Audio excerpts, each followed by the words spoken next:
Amen. Praise the Lord. What a thought that Jesus might come today, tonight, before the day is done.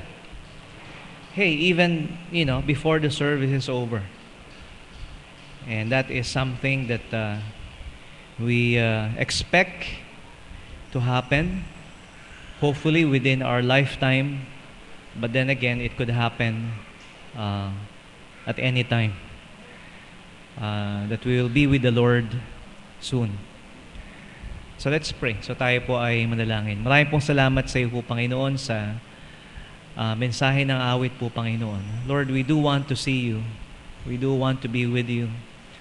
Lord, that is what we wait for since we trusted you, since we believe.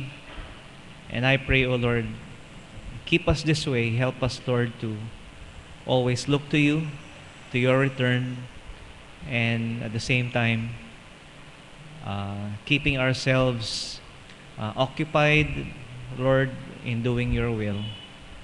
This we ask in Jesus' name. Amen.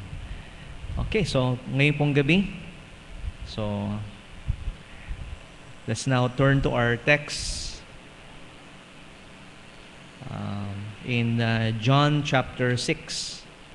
So I had planned to speak on this during the discipleship emphasis. And I think I had spoken part of this already, but sometimes I forget. So we'll see. Dito po sa John chapter 6, verse 59 until the last verse 71. John chapter 6, verse 59. So verse 59 tells us the setting. So please follow as I read John 6, verse 59 to 71. These things said he in the synagogue as he taught in Capernaum. Verse 60, many therefore of his disciples, when they had heard this, said, this is an hard saying. Who can hear it? When Jesus knew in himself that his disciples murmured at it, he said unto them, doth this offend you? What and if ye shall see the Son of Man ascend up where he was before? It is the Spirit that quickeneth, the flesh profiteth nothing. The words that I speak unto you, they are spirit, and they are life. But there are some of you that believe not. For Jesus knew from the beginning who they were that believed not, and who should betray him. And he said, therefore said I unto you, that no man can come unto me, except it were given unto him of my Father. From that time many of his disciples went back, and walked no more with him. Verse 67, then said Jesus unto the 12, will ye also go away? Then Simon Peter answered him, Lord, to whom shall we go? Thou hast the words of eternal life, and we believe and are sure that thou art the Christ, the Son of the living God. Jesus answered them, have not I chosen you 12, and one of you is a devil? He spake of Judas Iscariot, the son of Simon, for he it was that should betray him, being one of the 12. So this happened after the multiplying of the bread. So we all know that the Lord Jesus Christ, he was compassionate when he saw the multitudes. He felt their needs, not only their spiritual need, but also their physical need. So he would not send them away hungry. So he asked his disciples, to gather, to look, how much food they can buy. So they found that this young boy, meron po siyang 5 loaves and 2 fishes. And you know the rest of the story. So pinadami po ng Panginoon ito pong pagkain na ito that was able to feed. So of course, it's 5,000 that were seated, men only. But I'm sure there are others, women and children. So it could go between 10 even to 15,000. So anyway, it was one of the most impressive miracles that Jesus performed. But after the miracle, Jesus began to teach them. And in his teaching, he claimed to be the bread of life. Siya daw yung tinapay ng buhay. And there are those who murmured. They were offended at this teaching. Hindi ho nila matanggap yung sinabi ng Panginoon. Hindi nila maintindihan.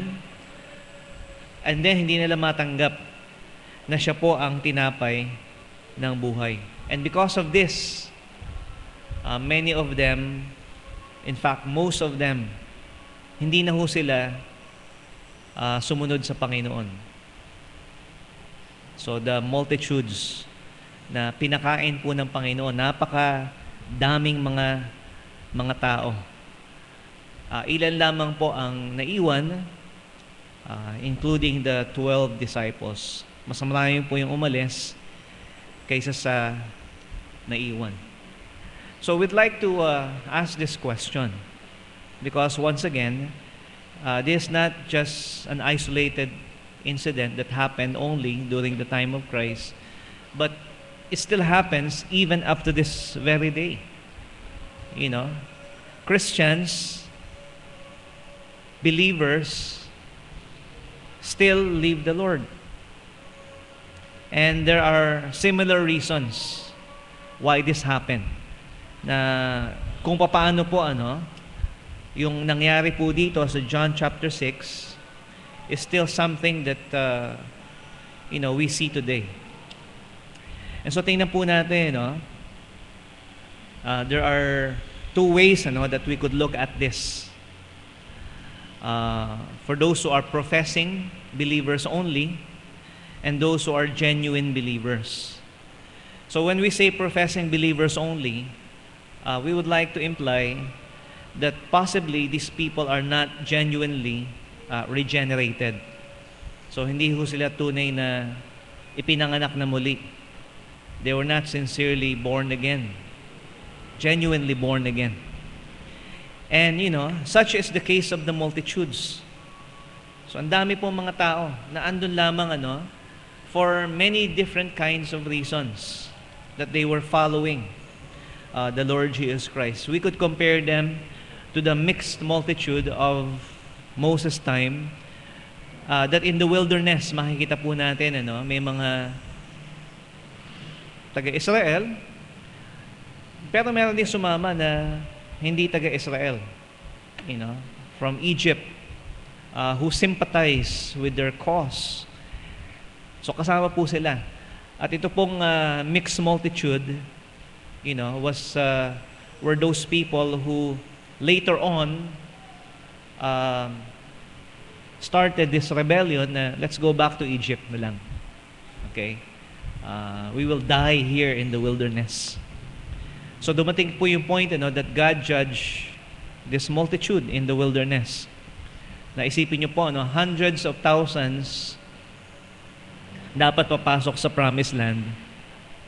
Only 2 persons were able to enter the promised land. And so that is something. Okay? God allowed that to happen. And of course, binibigay po natin sa Panginoon yung kagustuhan niya since He is sovereign. But there is a reason why people leave the Lord. Siguro masahe po natin, and this not entirely based on what we have read, but there's such a thing as the bandwagon effect. So, yung sumasabay lang sa sa karamihan. So iniisip nila na ito yung popular, ito yung pinapaniwalaan ng maraming mga tao. And so, dahil isip nila they want to be in the majority and they don't want to be left out, and so they join the bandwagon, so to speak. So, it's the bandwagon effect. So, parang yung mga survey. So, sometimes yung mga survey, it sways people, to decide based on, di ba, ano ba yung sinasabi ng mas maraming mga tao. Ang problema, if it is not accurate or false, when people are misinformed, okay, sometimes even just one person would say, ako yung nagsasalita para sa taong bayan. Are you sure? Okay. How can you say that you are, speaking for the entire country? So, marami ka bang nakausap? So ilan? Di ba? And show me one person, that believes the same way that you do. So mahirap po, because sometimes people mislead others. And because of the bandwagon effect, ayan, so dahil marami dito, marami kami. Okay, so bigyan mo ako ng number. Basta marami. Paano mo nalaman? Diba? Baka ikaw lang yun. And people have this, tendency, to lie. Because they have this belief that pag mas marami tayo, we are right. Majority rules. Okay, but basically it's not good. Okay? There's also peer pressure. Okay. Because people are in the beginning, are influenced by people that they know, that they think na, alam niya kung ano yung ginagawa niya. Like for example, so in some meetings where we have where we give out invitations or altar call, okay, sometimes when people are asked, so why did you come forward? Why did you raise your hand? There are times that people will say, kasi lumapit siya kasi. O kasi nagtaas siya ng kamay.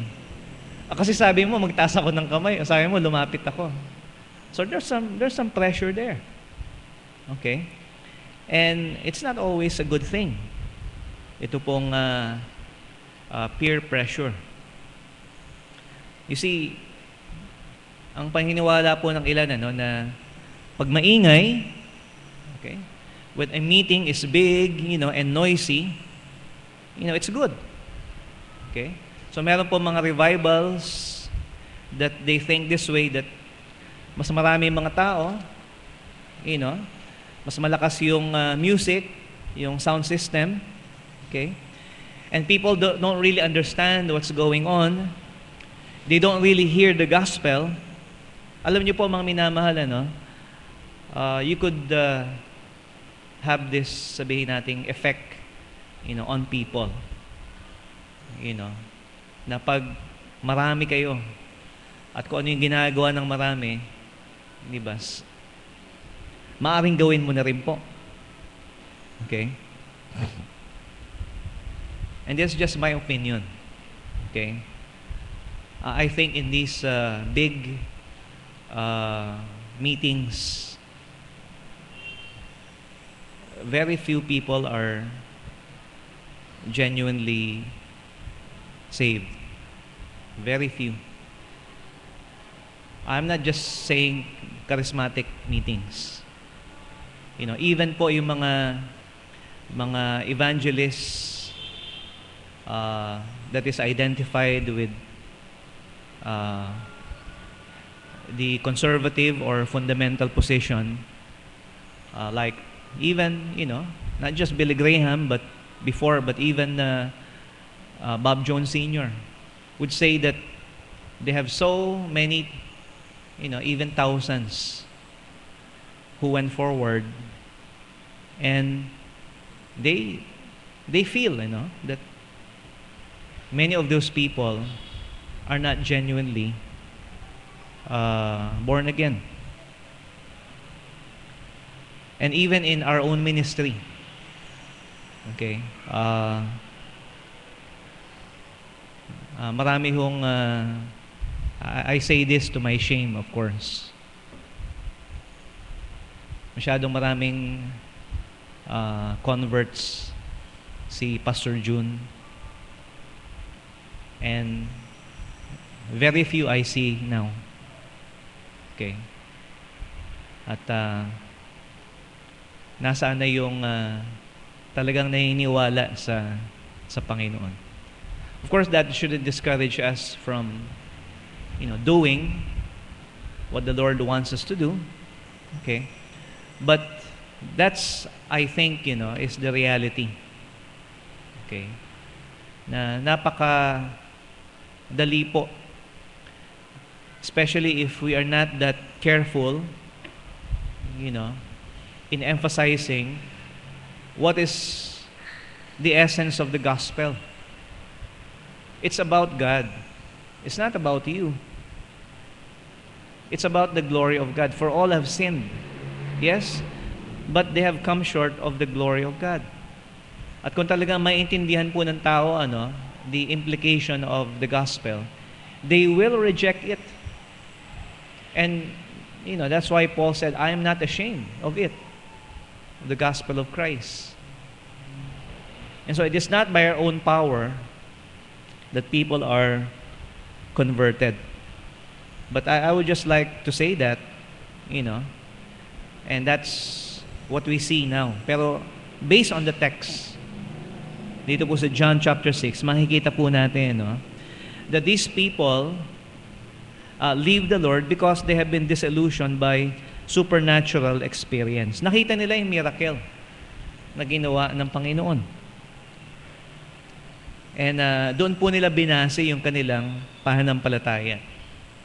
So mga minamahal, I've said this a couple of times already, hindi po tunay ang pananampalataya kung naniniwala lang ang tao sa himala na nakita niya. In other words, to see is to believe. Ang tunay na pananampalataya, hindi ho nakabase sa milagro, sa himala. At maraming mga tao, that is where they are sa pananampalataya nila. It's because of the miracle. Well, it authenticates it, but ultimately, ang pananampalataya po natin is based on the Word of God.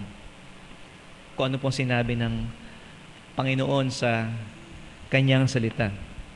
So while supernatural experiences did happen, and they still happening right now, and we do not deny them, but nothing we believe is based on our experience, natural or otherwise. It is based on the Word of God. So kaya nga sabi ng Panginoong Jesus, Jesus said to them, to these multitudes, sa verse number 62, when Jesus knew in himself that his disciples murmured at it, he said to them, doth this offend you? What, and if ye shall see the Son of Man ascend up where he was before? So maniniwala ba kayo sa sinasabi ko, yung tinuturo ko sa inyo? Kung makita nyo ako, umakit ako sa langit, if I ascend up to heaven, so maniniwala ba kayo? So, ayaw nilang maniwala sa salita ng Panginoon because they have based it on their experience. At pag nawala na yung experience, if they are not impressed, okay, if they don't have this goosebumps or kinikilabutan sila pag, uma-attend sila ng mga meetings, then sinasabi nila, hindi siguro totoo kasi wala akong naramdaman. So it's not about our experience. Also, it's about needs or expectations. being met. So yun nga po, yung himala po na ginawa ng Panginoon, ang naging effect po nun, nabusog sila. Nakakain sila. At may sobra pa. So itong si Jesus, siya ang kasagutan sa, di ba? Ano ba yung nangyayari ngayon? Mahal ang bawang, di ba? Mahal ang bigas, di ba? Ang daming kakulangan po ngayon. So kung gagawin nating hari itong si Jesus, then siya ang sasagot sa lahat ng ating mga pangangailangan. And of course, during the time of Christ, there was healing.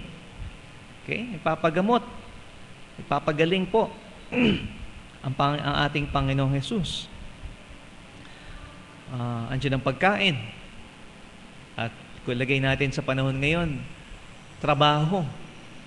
Ang tao ay susunod, di ba? Kung mabibigyan mo ba ako ng trabaho, pabahay, meron din po niyan sa ilang mga tao po.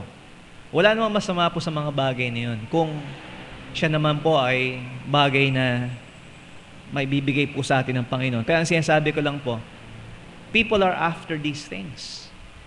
And if their needs, if their expectations are not met, then they leave. Okay? They become, disillusioned. Gusto nila na sila po ay, yun nga po, yung feeling nila, panalo sila. Okay? Hindi sila lugi. Di ba? Parang nangyari sa sa yung Miami Heat. Di ba? 3 beses na talo yung mga followers, yung mga fans. Di ba? May hit nga pero wala namang heart. Okay? So anong ginawa nila? Siguro naapektuhan yung mga players. So, ba't kaya nagkaalisan sila? Tinambakan lang naman kami. Di ba? Pero, hindi na sila mahal ng mga fans nila because their expectation are not met. Okay? So, hindi sila naging loyal. Pero tayo, dapat maging loyal tayo. Diba? Rain or shine. Hindi yung team na rain or shine. But kahit ano po ang mangyari.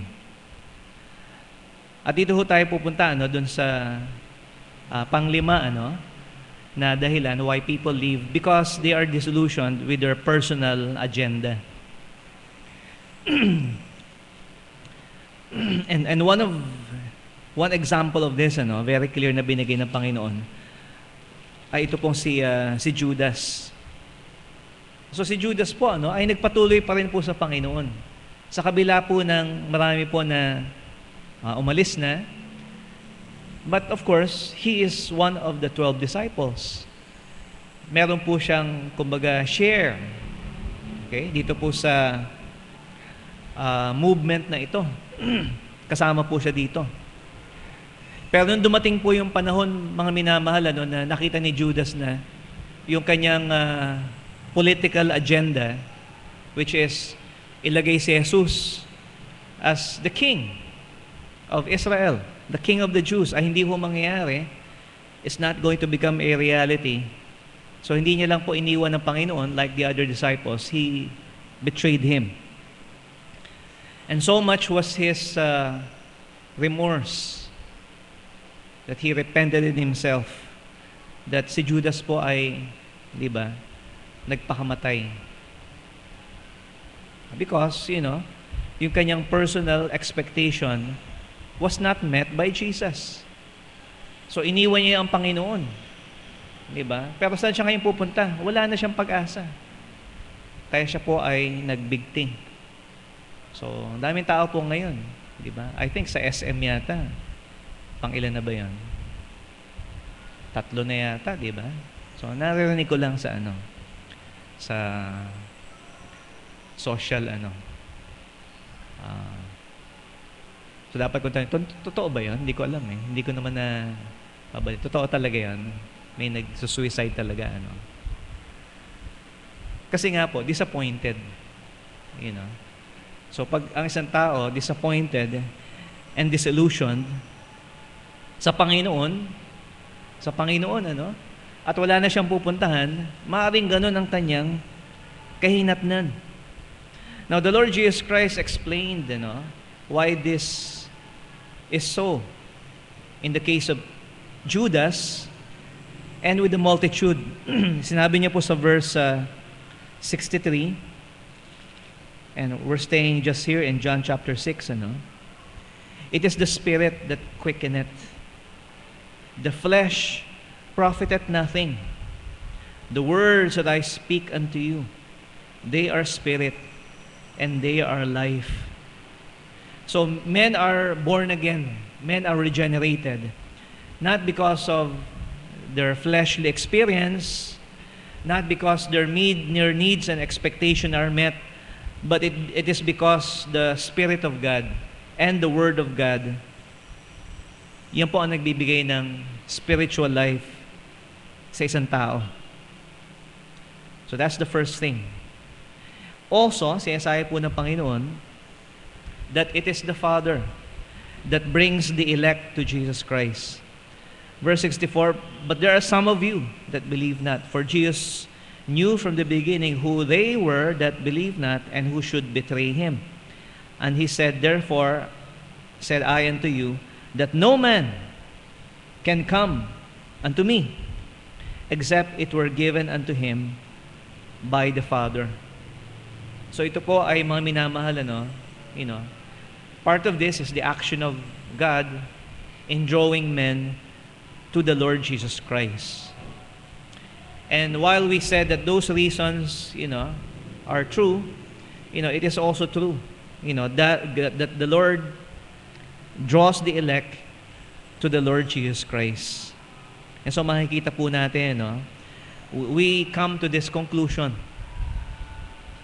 that those who are professing only believers or only professing believers will eventually leave the Lord sooner or later.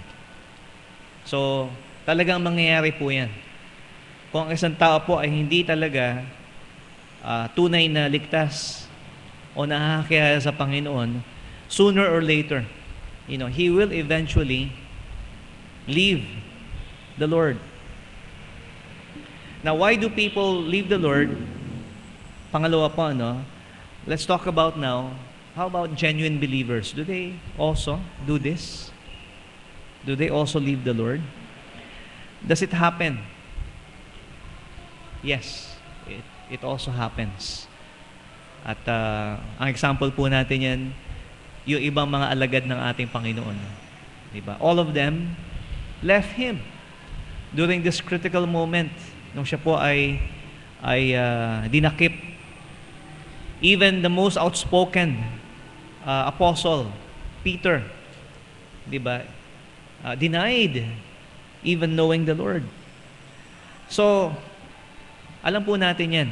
Kung nangyari po yan noon, nangyari po yan sa mga pinakamalapit na alagad ng ating Panginoon, then it could also happen to us.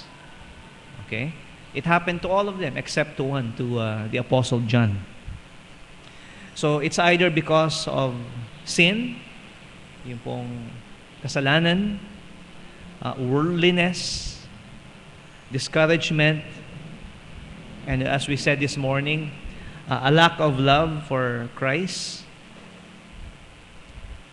And so makikita po natin, kung hindi po tayo lumalago sa Panginoon, kung hindi po lumalago ang ating pag-ibig sa Kanya, so it's possible that we may leave the Lord. Of course, there are some things not known to others. It's an issue between you and the Lord. Kayong dalawa lamang ng Panginoon na nakakaalam. Pero meron po mga bagay na hayag, even in the Scriptures, and I believe these are given to us for our learning. At meron pong halimbawa. So dito po sa 2 Timothy chapter 4. So si Pablo po ay bago po siya kuhanin ng Panginoon, bago po siya pumanaw by execution. So ang request niya po, makita ang isang tao. At naalala niya pa rin po yung isa. 2 Timothy chapter 4 verse 9. Do thy diligence to come shortly unto me. So, gusto niya makita si Timothy. Still faithful to Christ. Verse 10, for Demas hath forsaken me, having loved this present world, and is departed into Thessalonica, Crescens to Galatia, Titus unto Dalmatia. So, just dito pong si Demas, na isa pong kasama ni Pablo sa kanya pong mga missionary journeys. Sinasabi po rito ay iniwanan niya si Pablo. Marahil natakot siya sa nangyari kay Pablo, nakakulong. Maybe he was discouraged. But where did he go? Sabi po rito, he loved this present world. So dahil po yung kamunduhan po ay pumasok po sa kanya. Mas madali pong alisin ang isang mananampalataya sa mundo kaysa aalisin mo yung mundo sa mananampalataya. Inalis ng Panginoon yung mga Israelites sa Egypt, pero yung Egypt hindi umalis sa Israelite. So they still longed for this present world. And so that's the case with Demas. So, pero ang sabi niya po rito, sa verse 11, only Luke is with me. Take Mark and bring him with thee, for he is profitable to me for the ministry. So minsan po na nangyari po, ito pong si John Mark, ginawa yung nangyari kay Demas. He left him in one of the missionary journeys. So, sa kalagitnaan, actually, umuwi siya back to Jerusalem. And of course, Paul didn't appreciate that. And pinagtalunan pa nga nila ni Barnabas. Okay? But eventually, nakita niya na John Mark, proved himself profitable. Not only to the ministry, but sabi niya, but to me also. So ito pong si John Mark ay nanumbalik sa Panginoon. So maaring andun po mga minamahal yung discouragement.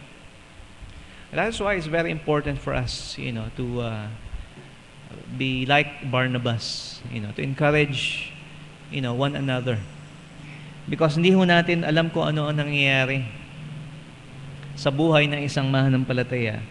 How God is dealing with us, what God is doing in our lives. Okay? And it is not easy to pass judgment kung hindi ho natin alam kung anong ginagawa ng Panginoon sa buhay ng ating kapatid. Sometimes I hear such very sad stories from mga kapatid. They say na, and this one I've just read, that sinabi nung isa na, alam mo, kaya ka may cancer, ikaw ay hinahatulan ng Diyos sa iyong kasalanan. Why even say that? Okay, how can you be sure of that? So sinabi nung isang church member sa asawa ng pastor, alam mo kung bakit may cancer yung asawa mo? God is judging your husband. And that happens. Okay? And sometimes we are just men. And we feel this discouragement. So, naging dahilan for them to leave and go out. Maybe leave their calling. Even among believers. Spiritual, bullying also happens. Di ba? Hindi ka binibless ng Panginoon kasi, hindi ka nag-church. Tinanong mo ba kung ba't hindi nag-church? Okay, so that's, sometimes we just jump into conclusions. Because God is the only one who knows what's going on in the life of a person. And may I say to you, I don't think those things should ever be said, to actually pass judgment. Although we do that, maybe, secretly in our minds, but let it not be said. Hopefully. Because genuine believers, okay, pag meron pong nangyayari sa buhay po natin, that is unusual. Okay? Hindi ho normal. As far as the world is concerned, okay, our way of life is unusual. So, pag ang tingin po natin, yung ginagawa natin sa Panginoon, hindi na ito normal, Hindi na ito, you're going towards that path of worldliness, If you think, kung ano yung ginagawa mo sa Panginoon, ay hindi normal. So anyway, all I'm saying is this, is that alam ng isang tunay na mananampalataya sa sarili niya kung ano ang ginagawa ng Panginoon sa kanyang buhay. If he has the Holy Spirit, if he is a genuine believer, okay? Kasi hindi pwedeng hindi sabihin sa iyo ng Panginoon if you are being tested or if you are being chastised, which is the portion of all the children of God. Okay? Hindi ho tayo bastardo. Tayo po, mga minamahal, ay anak ng Panginoon. Kung tayo po ay merong pagkakamali, according to Hebrews 12, okay, God chastises His children. But those who are only professing believers, alam niyo po, dito ka yung mga hindi genuine, but maybe even just professing, lahat na nangyayari sa buhay nila, trials. It's never a consequence of their wrongdoing. Not even a mistake to them. Okay? Sabihin nila na, pagsubok lang yan. Okay? All things work together for the good. Okay? God is on my side. Okay? They will say. But they don't want to see the reality, okay, that it's really part of the consequence of the sin in their life. So, we're not also denying that possibility. Ang sinasabi ko lang, it's hard for us to judge. Let it not be said, pero yun nga po, there are some people na lahat na nangyari sa kanila, kahit mali na yung ginawa nila, kahit kasalanan na yung ginawa nila, trials pa rin.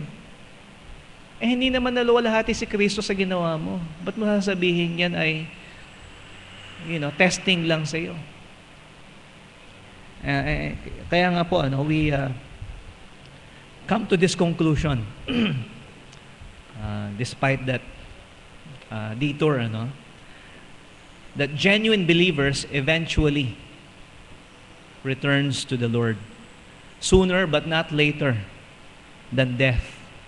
So naniniwala po ako manunumbalik po ang isang tunay na mananampalataya sa Panginoon. Because God always deals with His people, with His children. At bakit ho natin nasabi, mga minamahal? Why did we say that genuine believers eventually get revived and return to the Lord in spite of what happened? It's because of this. Yung sinabi po ni Peter sa Panginoon. When the Lord Jesus Christ asked them, will you also go away? The Lord saw that the multitudes left. Okay? And anyway, alam na ng Panginoon talaga kung sino yung maiiwan. Because He is the Son of God. He is omniscient. Pero bakit niya tinanong? Okay?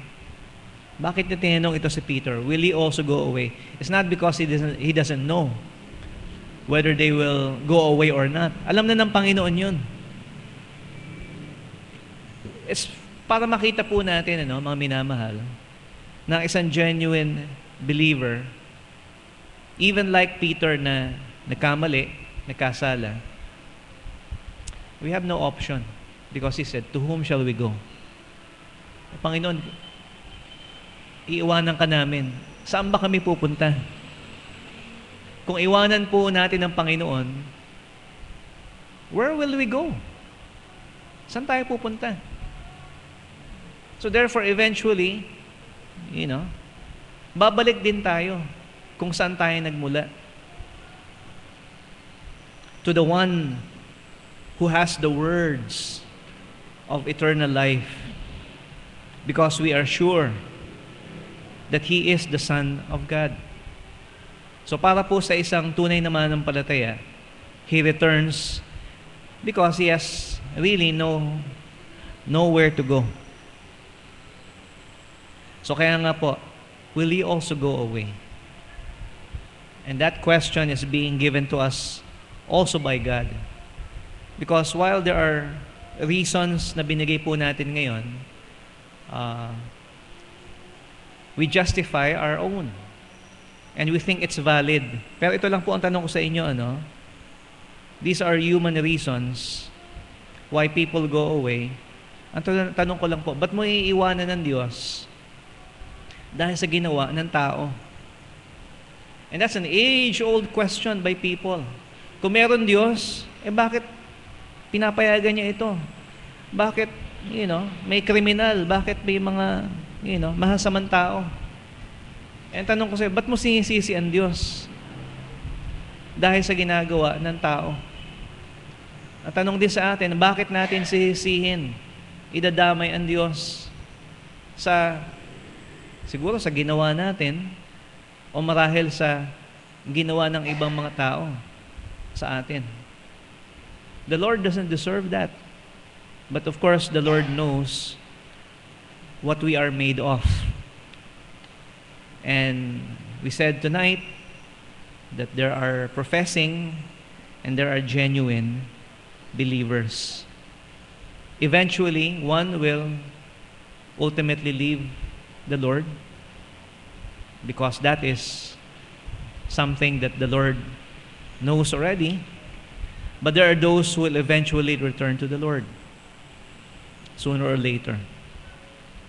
So mga minama, let's be comforted by this. Okay? So hindi ko sinasabi sa inyo na, okay lang for us to move away from Christ. Tiyakin po natin,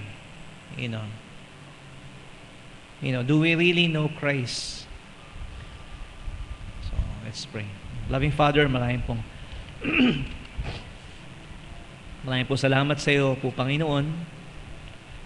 At narinig po namin ang mga salita po, Panginoon, na inaasahan po namin po, Panginoon, na ito po ay galing sa inyo pong banal na salita po, Panginoon.